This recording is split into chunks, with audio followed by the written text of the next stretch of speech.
जोहार दोस्तों, मैं प्रवीण डोडियार और आप देख रहे हैं न्यूज़ चैनल आदिवासी की आवाज़।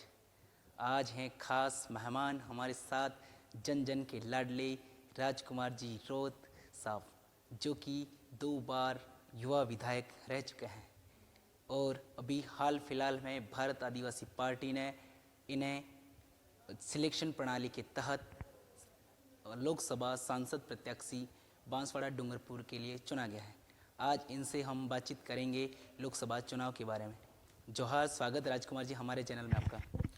धन्यवाद। आपके चैनल के माध्यम से आपके जितने जो फॉलोअर्स हैं उनको मेरी ओर से हार्दिक जोहार, अभिनंदन करना चाहूँगा।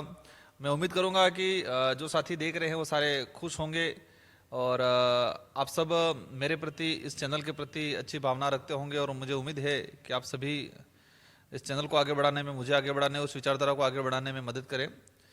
पहले तो आपको भी शुभकामना देना चाहूँगा और आप इस मीडिया के क्षेत्र में आगे बढ़ो और उम्मीद करूँगा आपसे कि वास्तविक जनता की जो आवाज़ है, जिस तरह से लोकतंत्र में कहा जाता है कि मीडिया एक चौथा स्तंभ है, और इस चौथे स्तंभ की मुख्य भूमिका निभाओ, सच्चाई लोगों के सामने लाओ, हकीकत लोगों के सामने लाया जाए। और इसी उम्मीदों के साथ आपको शुभकामना देना चाहूँगा कि आपका चैनल आप ग्रोथ करो और देश की जनता की आवाज़ बनो। अभी राजकुमार जी, आप 2 बार रेगुलर युवा विधायक रह चुके हैं और हाल फिलहाल में अभी आपको भारत आदिवासी पार्टी ने सिलेक्शन प्रणाली के तहत लोकसभा सांसद प्रत्याशी के लिए चुना गया, तो क्या आप जनता के लिए दिल्ली में आवाज़ उठाओगे? पहले तो मैं मेरे लोकसभा क्षेत्र के जो जन सिलेक्शन प्रणाली जो थी हमारी, उसके अंदर बैठे हुए हमारे जितने जो पदाधिकारी थे, सामाजिक विंग और राजनीतिक विंग के, जिन्होंने मुझे एक व्यवस्था के तहत सांसद प्रत्याशी चुना है, उन सबको धन्यवाद देना चाहूँगा।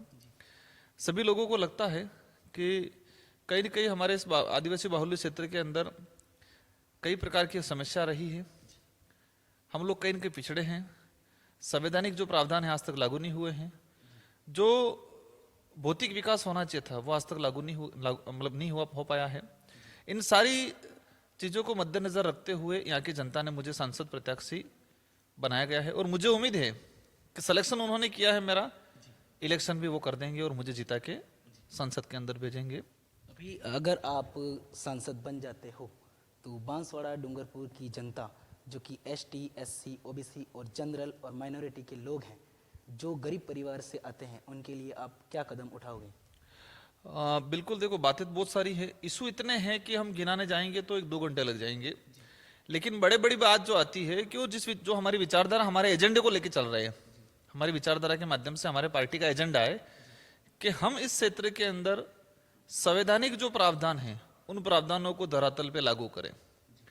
शिक्षा के क्षेत्र की अगर बात करें तो आदिवासी बाहुल्य क्षेत्र के साथ सरकार कोई भी रही हो, कांग्रेस की रही हो, भाजपा की रही हो, उन लोगों ने सौतेला व्यवहार किया है। शिक्षा के अंदर भौतिक विकास की बात करें, कमरों की, शौचालय की बात करें, आज तक अभाव है। अध्यापकों की बात करें तो 50% व्याख्याताओं के सेकंड ग्रेड टीचरों के पद खाली पड़े हैं यहाँ। तो सेकंड नंबर की जो प्रायोरिटी रहेगी कि शिक्षा के क्षेत्र में हम क्रांति लाएं, हमारे यहाँ के अच्छा एजुकेशन के अंदर डेवलप करें हम लोग। तीसरे नंबर पे जो हमारे जो मूलभूत जो समस्या आ रही है यहाँ पर स्वास्थ्य को लेके, आज हम सरकारी हॉस्पिटल में देखते हैं जो लोग एक झूठ बोलते हैं जोर से, और ये भाजपा वाले लोग कहते हैं कि देश प्रगति की ओर चला गया, 10 साल के अंदर ये हुआ वो हुआ, अमृत महोत्सव मनाने की बात करते हैं, उनको डूब मरना चाहिए। मैं कठोर शब्द बोल रहा हूँ, कोई इसको अमर्यादित भाषा बोले वो उसकी जगह बोल सकता है, लेकिन ये सच्चाई है कि ये इस तरह से झूठा देश के अंदर परोसा जा रहा है कि अमृत महोत्सव ये है वो है।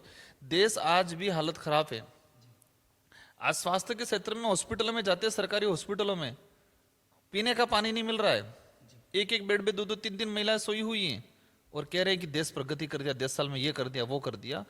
तो मेरा तीसरी प्रायोरिटी रहेगी कि क्षेत्र के अंदर स्वास्थ्य सुविधा बेहतर तरीके से बने। इसके अलावा सबसे बड़ी समस्या ये है, आप जो मेरे से जानना चाह रहे हो और आपके चैनल के माध्यम से क्षेत्र की जनता भी जानना चाहती होगी कि राजकुमार रोत ऐसा क्या करना चाहेगा, राजकुमार रोत क्या सोचता है। मैं ये सोचता हूं कि आदिवासी बाहुल्य क्षेत्र के अंदर विशेषकर आदिवासी समाज और साथ अन्य समाज भी जो ग्रामीण इलाके में रहता है, वो आज भी बिलाना, चारागाह, पड़त जमीन पे बसा हुआ है। उसको आज भी मकान का मालिकाना हक नहीं मिला है। उसके बाद रिकॉर्डली आज कुछ नहीं है। और ये सरकारें आती है मिनरल्स के नाम से, डैम के नाम से उनको विस्थापित कर देती है बिना कुछ दिए हुए।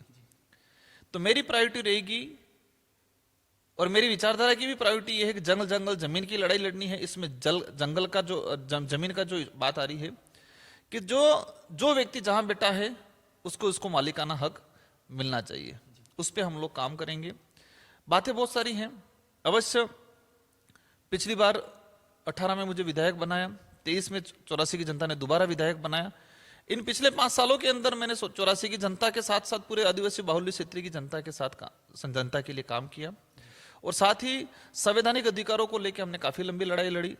आदिवासी बाहुल्य क्षेत्र का शानदार इतिहास है, ये कह सकते हैं कि हम स्वर्णिम इतिहास है। उस इतिहास को इन लोगों ने दबाने का काम किया था, उसको उजागर करने का काम किया है। तो अवश्य सांसद बन के जाएंगे। साफ ऐसा पूरे लोकसभा क्षेत्र की बात करें, पूरे देश के आदिवासी, एससी, ओबीसी, पिछड़ा, मुस्लिम समाज, इन सब की जो वाजिब मांग है, मानव मात्र की बात लोकसभा में रखेंगे। सरकार कोई भी बने, हमारी भावना के अनुरूप बात रखेंगे, उसको इम्प्लीमेंट कराएंगे और इस क्षेत्र में विकास का काम कराएंगे और आने वाले भविष्य का उज्जवल भविष्य निर्माण करने का काम करेंगे। आपने बोला कि जो लोग रहते हैं आदिवासी या अलग हों, जिनको मालिकाना हक मिलना चाहिए, तो 5वीं अनुसूची के अंतर्गत सरकार है वो आदिवासियों की जमीन जायदाद पर कब्जा नहीं कर सकती, लेकिन फिर भी सरकार ने उस जमीन पर कब्जा कर लिया है। तो क्या आप सांसद बन जाते हो तो इनके लिए क्या उचित कदम उठाओगे? बात सही है आपकी कि शेड्यूल 5 के अंदर प्रावधान है, सुप्रीम कोर्ट का जजमेंट आया हुआ है कि 1 इंच की जमीन सरकार की नहीं, जितनी भी लाना चाह रहा जमीन हमारे लोग बैठे हुए उनको 100% मालिकाना हक मिलना चाहिए। अगर सेंट्रल गवर्नमेंट, स्टेट गवर्नमेंट भी कोई लेती है तो वहां की पैसा एक्ट के तहत या रूढ़िगत ग्राम सभा बनी है उसमें प्रस्ताव ले, ग्राम पंचायत वाले सहमति दे, इसके बाद उसको ले सकती है। ये प्रावधान है। आपकी इसी बात में आगे जोड़ देता हूं मैं, यहां पर ये नगर पालिका, नगर परिषद बना के यहाँ की जमीनें, आसपास की जमीनों को हड़पने का काम किया जा रहा है। और शेड्यूल एरिया में नगर पालिका असंवैधानिक है, नगर परिषद असंवैधानिक है, ये सुप्रीम कोर्ट कहता है, संविधान कहता है। और इसी आधार पे हम लोगों ने एक बहुत बड़ी जीत हासिल की है।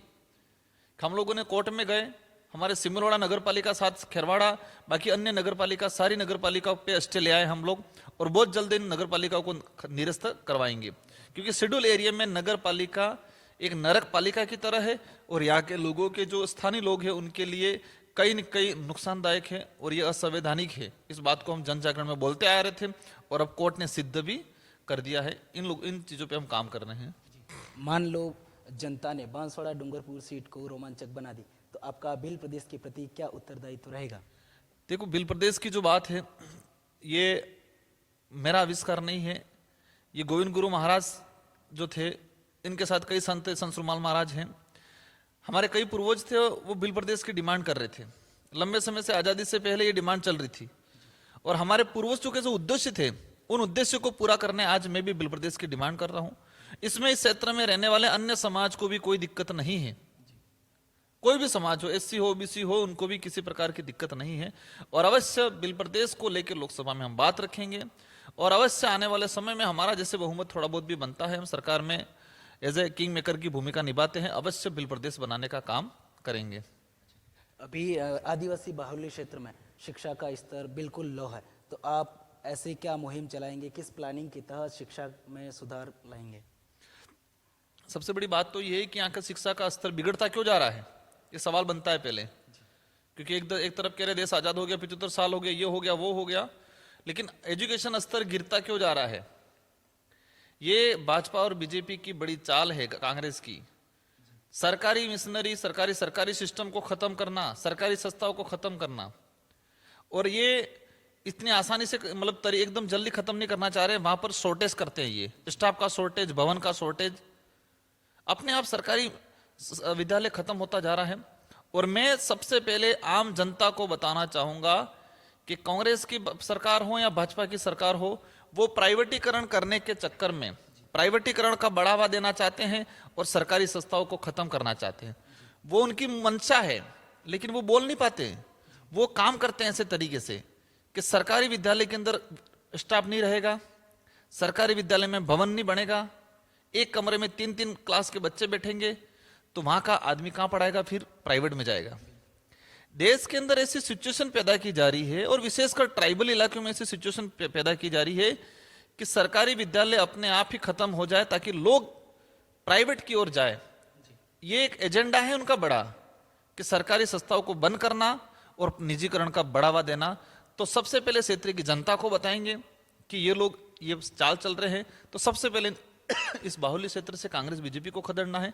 और साथ ही मैं सांसद बनता हूं तो अवश्य सरकारी संस्थाओं को यहाँ मजबूत करेंगे मेरे सांसद निधि से।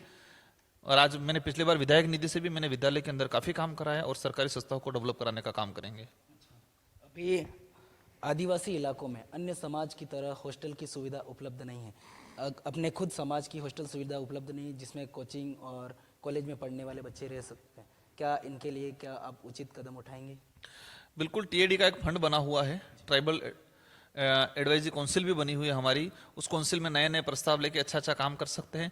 लेकिन दुर्भाग्य ये है कि कांग्रेस और बीजेपी ट्राइबल एडवाइजरी काउंसिल पे काम नहीं करती है। टीएडी के बजट को इन सड़कों में, नालों में, एनीकटों में इधर घुसा के इसका भ्रष्टाचार कर रही है। एजुकेशन पे, छात्रावास पे, कोचिंग पे काम नहीं कर रही है। पिछली बार 2019 के अंदर मैंने डिमांड रखी थी राजस्थान की विधानसभा में कि जयपुर के अंदर भी शेड्यूल एरिया के बच्चों को कोचिंग सुविधा के लिए भवन बनाई जाए। जोर शोर से डिमांड रखी। गहलोत जी को कहा, हमारे जो मंत्री जी थे अर्जुन जी बामणिया जी को कहा, और उन्होंने इस बात को स्वीकार किया, माना, और उन्होंने इनकी मंशा प्रकट की और जयपुर में उन्होंने कोचिंग सेंटर खोला है।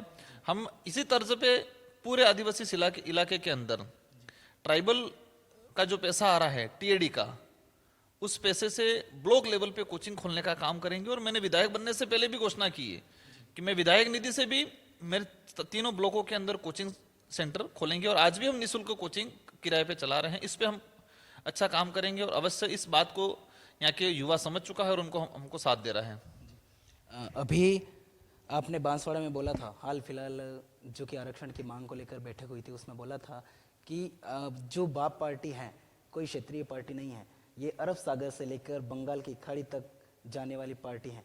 तो ये कैसे पॉसिबल है? देखो, सबसे बड़े आदमी अगर उसकी खुद की पहचान, उसकी ताकत को समझ जाता है तो वो ग्रोथ करता है। आज मैं संगठन में काम कर रहा हूं, मैं मेरे संगठन की ताकत, मेरी ताकत को समझ चुका हूं, इसलिए मैं बात कर रहा हूं कि बंगाल की खाड़ी से लगा के अरब सागर तक भारत आदिवासी पार्टी काम करेगी।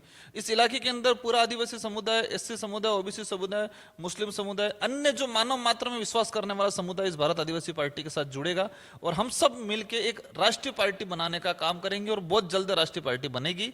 और पूरे देश के अंदर हम लोग काम करेंगे क्योंकि हम मानव मात्र में विश्वास करते हैं, प्रकृति को पूजने वाले लोग हैं, संविधान को लागू करने वाले लोग हैं, सामाजिक सौहार्द को ध्यान में रख के काम करने वाले लोग हैं। इसलिए अवश्य पूरे देश के लोग भारत आदिवासी पार्टी के साथ जुड़ेंगे और काम करेंगे। अभी क्या होता है कि जो भारत आदिवासी पार्टी है, जो आदिवासी धर्म कोड की अलग से मांग कर रही है, अगर कर रही है हाँ तो क्यों? देखो, उनकी बात भी सही है। देश के अंदर जो स्थिति बनी हुई है, धर्म के नाम से राजनीति कर रहे हैं। मैं उस बात पे पहले आना चाहूंगा। कुछ लोग आदिवासी को कहते हैं, कोई जैन कहता है, कोई ईसाई कहता है, कोई हिंदू कहता है, और आरएसएस के लोग देश के अंदर आदिवासी को हिंदू बना के उनके अंदर जहर घोलने का काम कर रहे हैं। आज देख रहे हो, आज देश में जो चुनाव हो रहा है, चुनाव बेरोजगारी पे नहीं हो रहा है, चुनाव शिक्षा को लेकर नहीं हो रहा है, चुनाव संविधान को लेकर नहीं हो रहा है, चुनाव किस पे हो रहा है? राम मंदिर पे। यहाँ के नेता क्या बोल रहे हैं कि राम के नाम पे वोट देना है, और जो बीजेपी को वोट नहीं देगा वो राम का नहीं है। ये हमारे देश का दुर्भाग्य है कि इस देश में ऐसे नेता पनप रहे हैं, ऐसी पार्टियां पनप रही है जो धर्म के नाम से राजनीति करना चाह रही है, आदिवासी समाज को भी धर्म के नाम से इधर इधर भगा रही है। तो हमने ये बात कही है, अन्य जो संगठन जो कह रहे हैं कि आदिवासी धर्म पूर्वी समाज है, आदिवासी का कोई धर्म नहीं है, उस बात में हम सहमति प्रदान करते हैं। आदिवासी प्रकृति पूजक है, आदिवासियों का धर्म के नाम से उनका दुरुपयोग किया जा रहा है तो उसका हम विरोध करते हैं। और अलग धर्म कॉलम की जो बात चल रही है, हम भी इसमें समर्थन करते हैं, क्योंकि समर्थन इसलिए करते हैं कि आदिवासी धर्म पूर्वी है, प्रकृति पूजक है, उनका खुद का अपना धर्म है, वो किसी धर्म में नहीं आते। कांग्रेस और भाजपा पार्टी हैं जो कि लगातार लोकसभा चुनाव में बांसवाड़ा और डूंगरपुर में लगातार कब्जा करती आ रही। क्या राजकुमार रोत इस लोकसभा में बांसवाड़ा और डूंगरपुर में अपना जमावड़ा जमा पाएंगे? देखो, मैं कहता हूं कि मैं कोई बड़ा आदमी नहीं हूं और न ही मैं कोई ताकतवर हूं। मेरी ताकत जनता है। जनता की जो भावना है, मेरे अंदर भावना है, मेरे विचार उसके अनुरूप, जनता जो चाहती है उस अनुरूप मैं सोचता हूं और उसी अनुरूप मैं बोलता हूं और उसी अनुरूप मैं काम करता हूं। तो मैं समझता हूं कि एक तरफ उद्योगपति और पैसों वाले नेता खड़े हैं, एक तरफ जनता की भावना खड़ी है, एक तरफ जनता का विश्वास है। मुझे उम्मीद है कि इस लोकसभा क्षेत्र की जनता की जो भावना के अनुरूप, जनता का जो विश्वास है, जनता का जो उत्साह है, उन उत्साह और उस विश्वास के सामने पैसे वाले लोग डर जाएंगे और अवश्य वो हारेंगे और क्षेत्र की जनता की भावना के अकॉर्डिंग मुझे जनता जरूर जिताएगी। अभी हाल फिलहाल में क्या होता है कि जो युवा लोग हैं जो कि 50-50% में बटे हुए, कांग्रेस में रहे या भाजपा में रहे या बाप पार्टी ज्वाइन कर ले, तो क्या उनको बाप पार्टी ज्वाइन कर लेनी चाहिए? सारे युवा साथियों से मैं उम्मीद करना चाहूंगा, युवा देश के आने वाला भविष्य निर्माण करने का काम करता है। युवा है वो आज से 20-30 साल बाद हमारा देश कैसा रहेगा ये तय आज का युवा करता है। तो इस लोकसभा सीट पे जितने जो युवा साथी है उनको मैं कहना चाहूंगा, एक ही मंत्र कहना चाहूंगा कि ये मत दान नहीं करना है। जिस तरह से हमको पढ़ाया जाता है, सिखाया जाता है, सुनाया जाता है कि मतदान करना है, मैं सारे युवाओं को कहना चाहूंगा कि मतदान नहीं करना है, मत अधिकार है और इस अधिकार का सही उपयोग करना है। मत को दान नहीं करना है, मत अधिकार है और इस मत के अधिकार को सही उपयोग करना है। आरक्षण की लड़ाई कौन लड़ रहा है उसके साथ खड़े रहना है आपको। बेरोजगारी की लड़ाई कौन लड़ रहा है उसके साथ खड़े रहना है। आने वाले भविष्य को लेकर जल जंगल जमीन की लड़ाई कौन लड़ रहा है उसके साथ खड़े रहना है। आपको तय करना है कि आरक्षण की लड़ाई लड़ने वालों के साथ, जल जंगल जमीन की लड़ाई लड़ने वालों के साथ, बेरोजगारी की लड़ाई लड़ने वालों के साथ खड़े रहना है या धर्म के नाम से ईडी के डर से भागे हुए नेताओं के साथ खड़े रहना है। यहाँ का युवा तय करे। और मैं सारे युवाओं को कहना चाहूंगा कि आप देश के भविष्य निर्माण करने में महत्वपूर्ण योगदान दे और आपका एक मत बहुत कुछ अच्छा काम करेगा, अच्छा परिणाम आएगा और आप सारे युवा मेरे साथ रहोगे, यूं उम्मीद है। इन्हीं शब्दों के साथ आपको धन्यवाद, आभार, जय जवाहर। एक सवाल और है लास्ट आपसे कि क्या भारत आदिवासी पार्टी है वो कांग्रेस से गठबंधन करेगी लोकसभा चुनाव में? देखो, हमारे ये पार्टी के जो हमारा एक केंद्रीय एकीकरण समिति है उनका मसला है, मेरा व्यक्तिगत कोई मसला नहीं है। हमारी कमेटी ने एक प्रपोजल दे रखा था, कुछ शर्तें रखी थी। अगर वो शर्तें इंडिया गठबंधन, हम कांग्रेस की बात नहीं करेंगे, इंडिया गठबंधन की बात करेंगे, उनको दे रखा था। मुझे लगता है वो लोग नहीं मानेंगे और हमारे संगठन के लोगों ने अब तक तो ये डिसाइड कर रखा है कि हमने जो शर्तें रखी है, हमने जो डिमांड रख रही है इंडिया गठबंधन को, अगर वो मानते हैं तो ठीक है, नहीं मानते तो हम लोग स्वतंत्र चुनाव लड़ेंगे। इसमें फाइनल डिसीजन जो है हमारे राष्ट्रीय अध्यक्ष जो और हमारे राष्ट्रीय सदस्य जो हैं वो करेंगे। इसमें एक साइड में आपके सामने है भाजपा से लोकसभा प्रत्याशी हैं जो कि महेंद्रजीत सिंह मालेवाल, जिन्हें कद्दावर नेता कहा जाता था, लेकिन अभी वो आपसे टक्कर दे पाएंगे या आप उनसे टक्कर दे पाओगे? देखो, आदमी महत्वपूर्ण नहीं है, जनता महत्वपूर्ण है। ये लोकतंत्र वही सिखाता है कि जिस आदमी को नीचे से लगा के ऊपर चढ़ाया उस आदमी को नीचे उतार सकती है। ठीक है, जनता ताकतवर है। राजकुमार रोत या महेंद्रजीत मालवीय जी में ताकत नहीं है, जनता ताकतवर है। जनता तय करेगी कि ताकतवर कौन है, क्या है। ये लोकतंत्र है और लोकतंत्र में जनता के पास चाबी है, प्रत्येक व्यक्ति को मत देने का अधिकार है और वो जनता तय करेगी कि हमारा नेता कौन होगा और वो परिणाम के बाद ही पता चलेगा कि जनता किसको पसंद करती है। और मुझे विश्वास है कि यहाँ का युवा, यहाँ की महिला, यहाँ की माता है, यहाँ का बड़ा बुजुर्ग जिसके साथ ठगा हुआ है, जो कांग्रेस में 50 साल निकाल दिया इस बुजुर्ग ने, चप्पल घिस गए उसके, कांग्रेस के प्रति नहीं इतना वफादार था जितना इसके परिवार के प्रति वफादार नहीं था। उन बुजुर्गों के साथ आज कुठाराघात हुआ है, उनकी भावनाओं के साथ खेला गया है।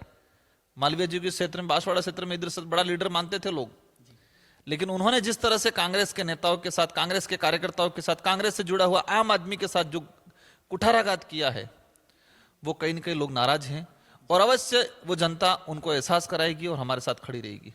ये भारत आदिवासी पार्टी का राजनीति करने का उद्देश्य या फिर एक समाज को नई दिशा की ओर ले जाने का? देखो, भारत आदिवासी पार्टी का मुख्य उद्देश्य एक क्षेत्र की जो सामाजिक व्यवस्था है उसको बेहतर बनाए, संवैधानिक प्रावधान लागू करे, यहाँ के युवाओं को सही दिशा में ले जाए और वो हम राजनीतिक के माध्यम से ही हमारी आवाज को लोकसभा विधानसभा में रख सकते हैं। इसलिए हम लोग राजनीतिक के माध्यम से यहाँ के क्षेत्र की जनता को सही दिशा में, यहाँ पर संवैधानिक प्रावधान को लागू कराने में उनको साथ लेके काम करने की इच्छुक है। और इन्हीं शब्दों के साथ आपके चैनल को और आपको शुभकामनाएं, आप सबको धन्यवाद, आभार, जय जवाहर।